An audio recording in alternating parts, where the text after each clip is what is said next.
ఒకడు మహత్కార్యములు చేస్తుంటే అందరూ మహత్కార్యములు చేయక్కర్లా, చేస్తున్న వాడికి దోహదముగా చేస్తే పుణ్యము అన్నాడు. అడ్డము చేయకపోతే కూడా పుణ్యమే అన్నాడు. అడ్డం చేసేవాళ్ళు కూడా ఉంటారు మహాత్ములు, వాళ్ళనేమంటాం మనం, కానీ వాళ్ళ సంగతి వదిలేద్దాం. మనం అడ్డం చేసేవాళ్ళం కాదు, దోహదం చేద్దాం మనకు చేతనైనంత. ఇక్కడ మహావాది ఉన్నాడు, ఆయన మరి సభకు వచ్చినట్టు లేడు, మంథన్లోనే ఉంటాడు. ఆయన సుధీర్ అని పేరేదో, అక్కడ మనోహర్ ఉన్నాడు కాలిఫోర్నియాలో, వాళ్ళ అన్న. ఆయన పాపం ఇక్కడ గాయత్రి జపము, సహస్ర గాయత్రి ఇవన్నీ పెడుతూ ఉంటాడు. నేను ఎంత మురిసిపోతుంటానో చూసి. 1000 గాయత్రి చేయించాడు, ఇంతమందిని కూర్చోబెట్టి చేయించాడు.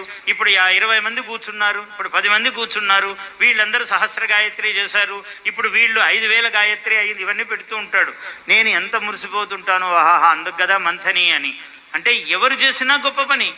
మంథనిలో ఎంత గొప్ప పనులు చేస్తాం. మంథని అంటే నాకు ఇదే గుర్తు, ఎప్పుడు చిలకటమే. అంటే మనస్సును చిలుకుతూ చిలుకుతూ వెన్న వస్తూనే ఉంటుంది. దాంట్లో చిలకడం యొక్క మన ప్రతిభ తప్ప అందులో వెన్న ఉద్భవిస్తూనే ఉంటుంది. అదే కదా అమృతము.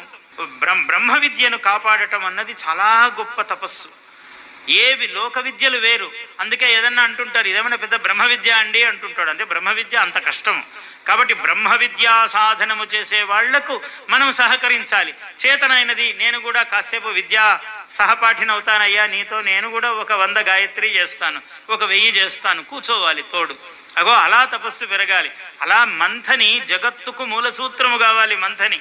అట్లా నేను ఆశీర్వదిస్తూ మీ కుటుంబములకు, మీ బంధు పరివారములకు మీకు ఆయురారోగ్య ఐశ్వర్యాభివృద్ధిరస్తు.